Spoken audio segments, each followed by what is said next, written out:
Hey guys, welcome back. Look, I'm not doing very good on not acquiring more books, especially more books that I can actually read in a month. I'm failing at this, but I just can't help it when I see books that are so incredibly cheap.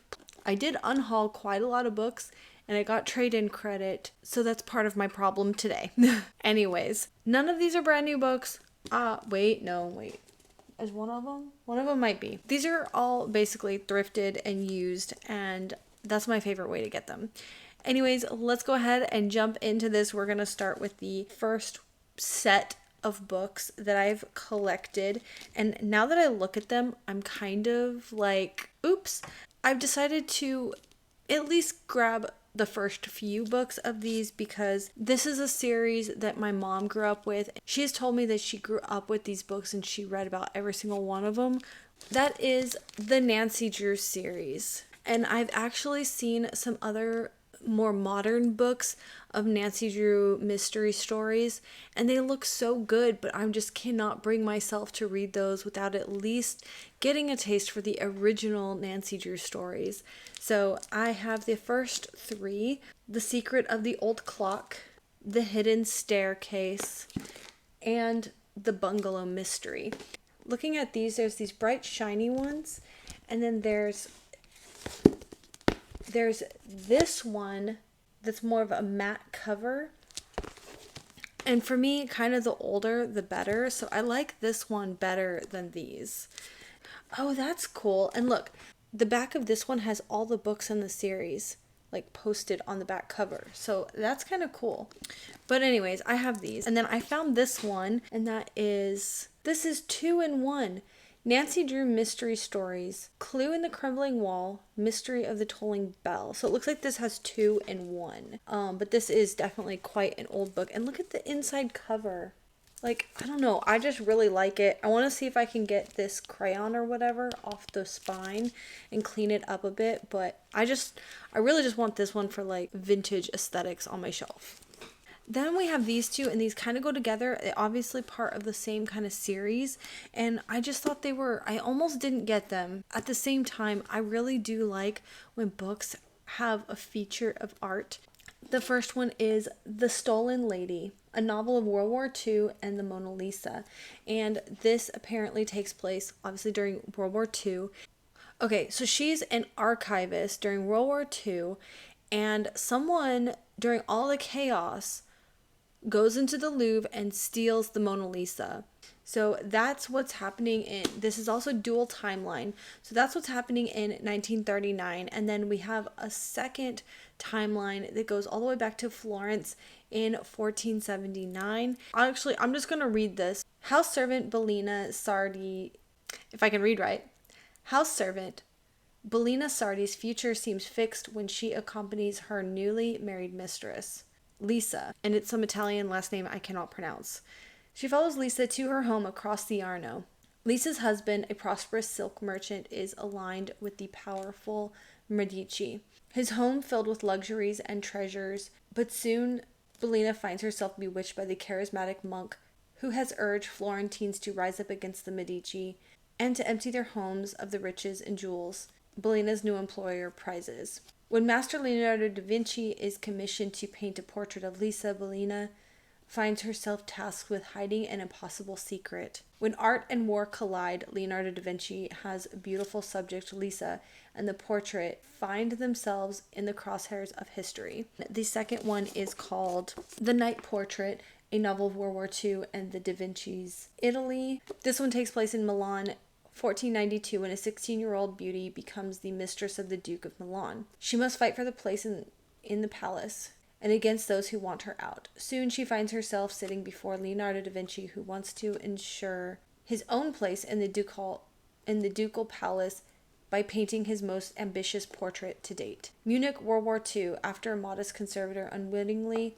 places a priceless Italian Renaissance portrait into the hands of a high-ranking Nazi leader, she risks her life to recover it. Two women separated by 500 years are swept up in the tide of history as one painting stands at the center of their quest for their own destinies. The art piece that's at the center of this one is called The Portrait of a Lady. Yeah, if you're into art and mystery and all those things. Probably gonna like these.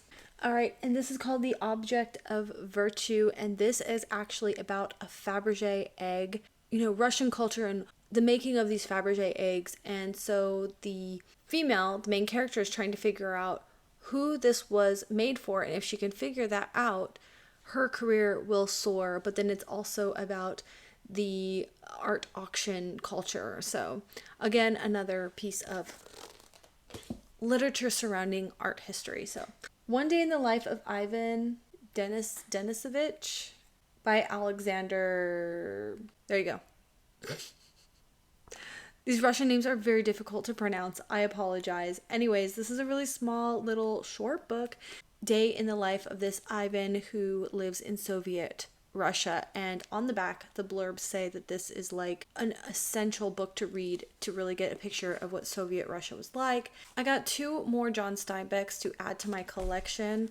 I've got The Red Pony. Oddly enough, this is, I really don't know anything about this. I think it follows this, like, someone was gifted this pony or something, and it's about their relationship. I don't really know. I do know that I am supposed to read a book that's about a horse for my reading challenge, so this one's gonna work. It's also nice and short. I have Travels with Charlie in Search of America by John Steinbeck, and this is like a road trip book. Apparently, I guess it's an autobiography. It follows John Steinbeck in his goals to travel America with his French poodle named Charlie and reflect on American characters, what it is to be an American and all those things. But okay, first of all, poodle, I am there. I used to have 2 poodles.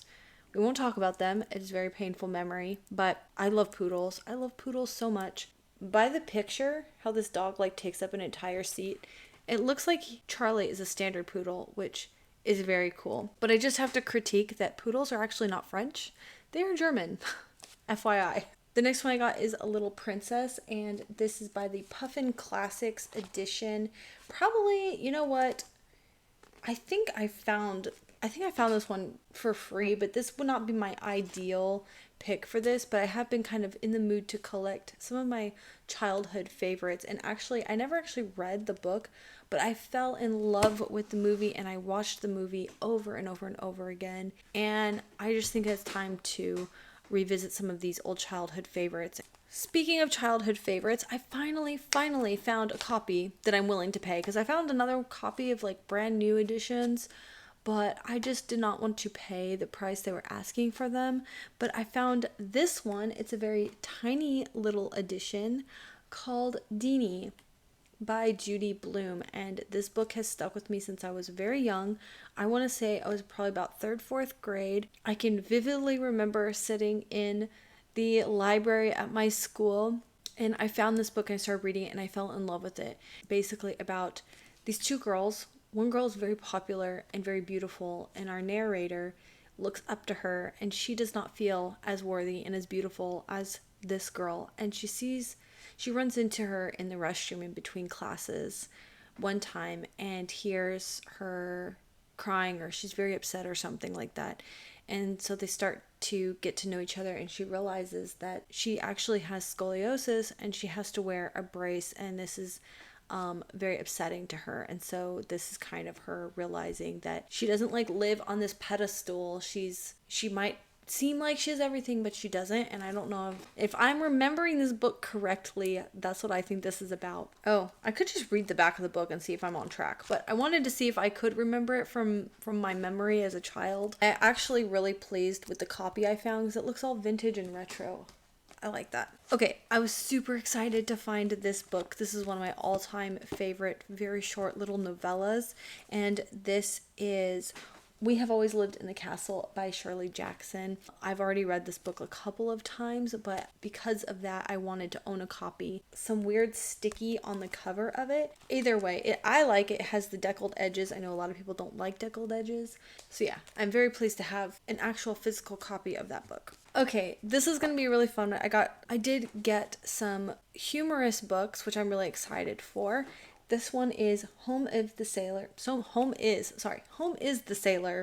And I've never actually heard of this book before, but it was there. I just kind of read the back of it and it sounds really funny. So there's on a sleepy Brazilian beach resort, Peri Peri needed a hero. So when the retired Captain Vasco Mosasco, I cannot say that name, de Aragayo arrived with his swashbuckling tales of exploits and exotic romance on the seven seas, the townspeople were enthralled.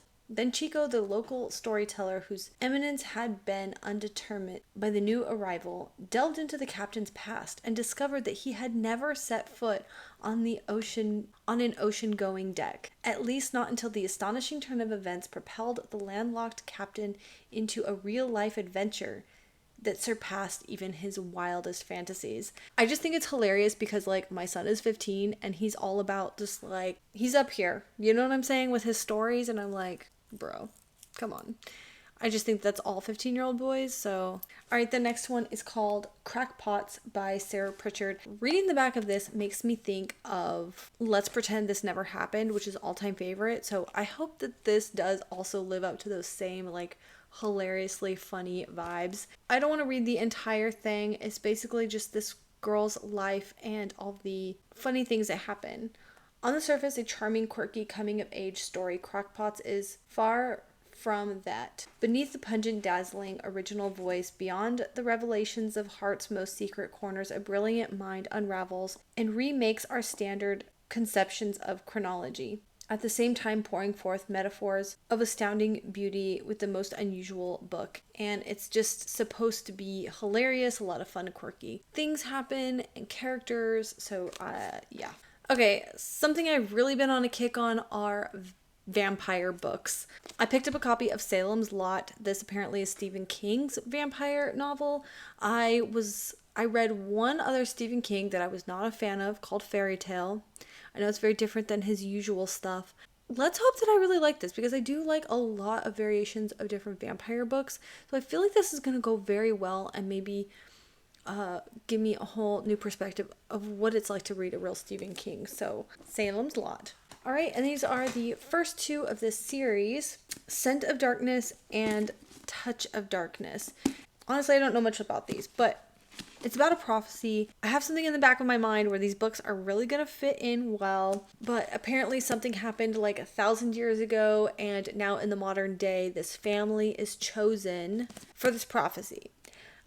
So it just sounded really, really good. So it's very kind of like Buffy-esque to me. So we'll see if it works for some Buffy-ish books. The next one is The Once and Future King by T.H. White. Now, I didn't really do my research on this, but this is supposed to be like Arthurian fantasy. From what I can gather, this is not necessarily part of a series. The first part of this is called The Sword and the Stone, and The Sword and the Stone in particular is a favorite cartoon of mine. The whole world knows and loves this book. It's magical epic of King Arthur and the Shining Camelot, of Merlin and Owl and Guinevere, of beasts who talk and men who fly, of wizardry and war. It's a book of all things lost and wonderful and sad. It's a fantasy masterpiece by which all others are judged, and that is what sold me on this book. The Lies of Loch Lamara by Scott Lynch. One of my favorite YouTubers raves and raves about this book. She's telling everyone you have to read this book. We have a lot of the same tastes, I feel like, as well. So yeah, I'm really excited to own this book and read it one day. Wizard's First Rule by Terry Goodman. And this says, actually, I've been keeping my eye out for this one, but I couldn't remember what it was. But I remember that there was, like, after the whole Wheel of Time was released, when I finished watching that, everyone was talking about another popular author that also was coming out with a TV show, and I couldn't remember what it is. It has to be this. The basis for the hit TV series Legend of the Seeker. So, The Boatman's Daughter by Andy Davidson. I saw this one kind of pop up when I was kind of searching up books that are in, like, more folk horror genre. Alone since her father was killed when she was just a child, Miranda has kept her head down and her eyes up, ferrying contraband for a mad preacher and his declining band of followers to make ends meet and to protect an old witch and a secret child from harm. But dark forces, both human and supernatural, are at work in the Bayou, conspiring to disrupt the rhythms of Miranda's peculiar and precious life. When the preacher makes an unthinkable demand, it sets Miranda on a desperate, dangerous path, forcing her to consider what she will sacrifice to keep her loved ones safe. Beautiful, brutal, Southern Gothic, enchants and horrifies, fantastic in every essence. Noir thriller, dipped in dark mud, the bayou, packed with witches, demons, and gods. Sold!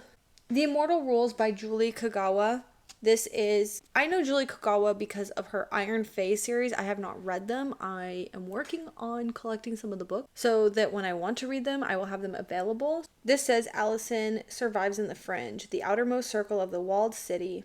By day, she and her crew scavenge for food. By night, any one of them could be eaten. Some days, all that drives Allie is her hatred for them, the vampires who keep humans as blood cattle. Then we have Hex Hall by Rachel Hawkins. You know what? I vaguely remember starting this book on an audiobook so long ago. I don't know why I didn't finish it.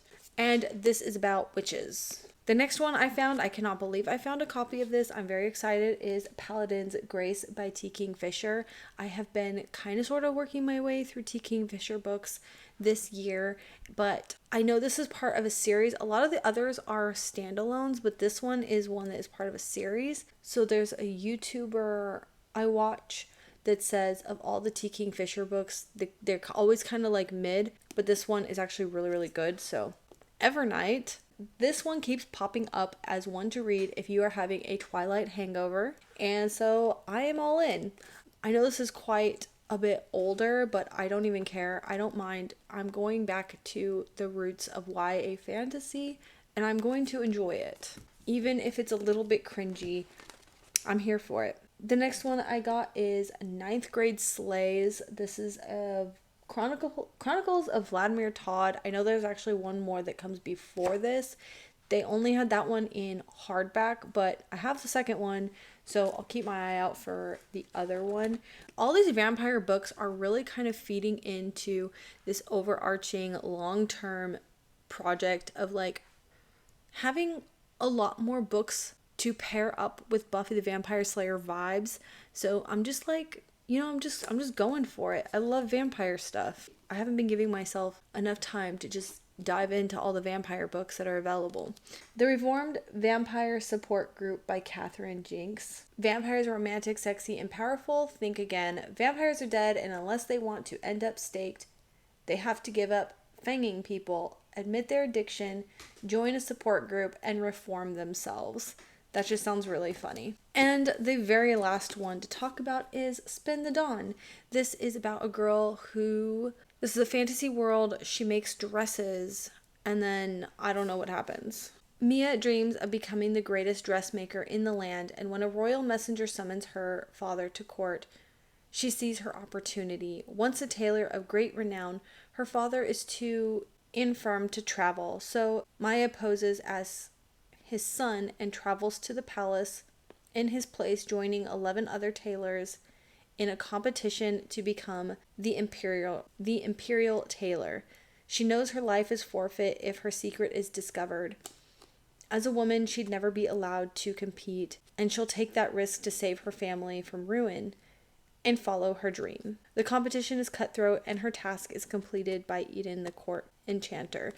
Anyways, I am such a sucker for competitions in books, and this is kind of Mulan-esque, and I am here for it. I'm very excited. I've actually heard that one is very, very good. We got a Jennifer L. Armentrout book. Okay, I could not pass it up. This is Blood Ties, Book 1, The Turning, and this is like a vampire book from Jennifer L. Armentrout, okay? I'm no coward. I want to make that perfectly clear, but after my life turned into a horror movie, I take fear a lot more seriously now. I finally became Dr. Carrie Ames just 8 months ago.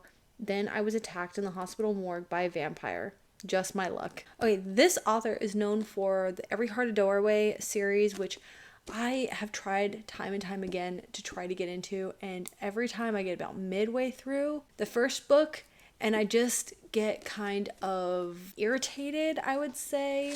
I know I need to do myself a favor and like persevere and push through and keep going, but like this is a different book by Shauna McGuire called Discount Armageddon, and this just sounds so good. Ghoulies, ghosties, long-legged beasties, things that go bump in the night.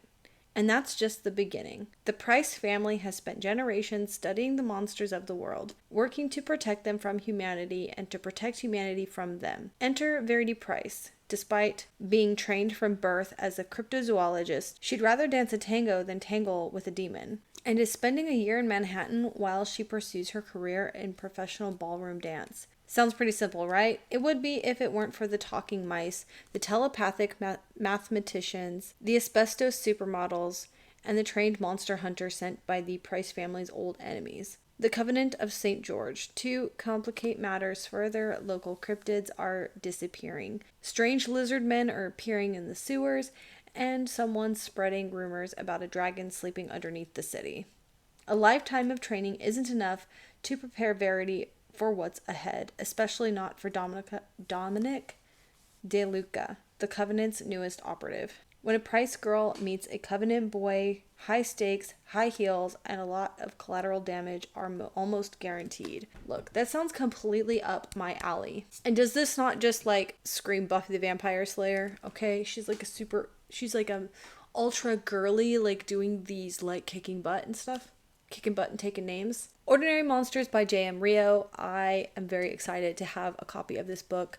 I didn't realize actually how massive this book is. England, 1882, Victorian London, two children with mysterious powers are hunted by a figure of darkness, a man made of smoke. Wonder, betrayal, gaslit streets of London, and wooden theaters of Meiji area Tokyo. Eerie estate out of Edinburgh. And we're just going to skip to one of the blurbs that will sell me on anything. Charles Dickens meets Joss Whedon in Miro's otherworldly Netflix binge-like novel. So, Uncharted by Erin Cashman. This follows a young girl who, I love what it says about her character. 17-year-old Annabeth prefers the fantasy of her books and paintings to reality. In reality, her mother is dead, and I guess they're staying at this mansion. Her and her dad are staying at this mansion, her uncles, and her dad goes missing now. She believes that maybe somebody else in the house, like her cousin, is responsible, so she turns into amateur sleuth to find her dad. We got two more. The Book of Strange New Things by Michael Faber. He is also the author of Crimson Petal and The White Witch. I actually own that book as well, and I have not read it yet. Just skipping to a very small snippet. Portrait of a living, breathing relationship frayed by distance. Into the mountains faith can't move. Maniacally gripping, vibrant with wit. I didn't so much as read the Book of Strange New Things as inhabit it. One other blurb says, weird, disturbing, like any work of genius, this novel haunted me for the 7 nights I spent reading it, and haunts me still. A story of faith that will mesmerize believers and non-believers alike, a story of love in the face of the apocalypse, a story of humanity set in an alien world. Desperately beautiful, sad, and unforgettable, and that's what sold me. Blackfish City by Sam J. Miller. This is a dystopian novel. There is a floating city constructed in the Arctic Circle, which is a remarkable feat of mechanical and social engineering, complete with geothermal heating and sustainable energy. City's denizens have become accustomed to the roughshod way of living. However, the city is starting to fray along the edges. Crime and corruption have set in the contradictions of incredible wealth alongside dirtiest poverty is spawning in unrest. And a dangerous epidemic nicknamed the Breaks is spreading and ravaging the population. There's a woman riding an orca with a polar bear at her side, and the city is entranced. The Orcamancer, as she is known, brings together 4 people. It says, ambitious, imaginative, big-hearted dystopian ensemble. Miller has crafted a thriller that is unflinchingly examines the ills of urban capitalism. So good. I'm so excited for that. Anyways, that wraps up all the new books that I have acquired. Thank you so much for watching, and we'll see you soon. Bye.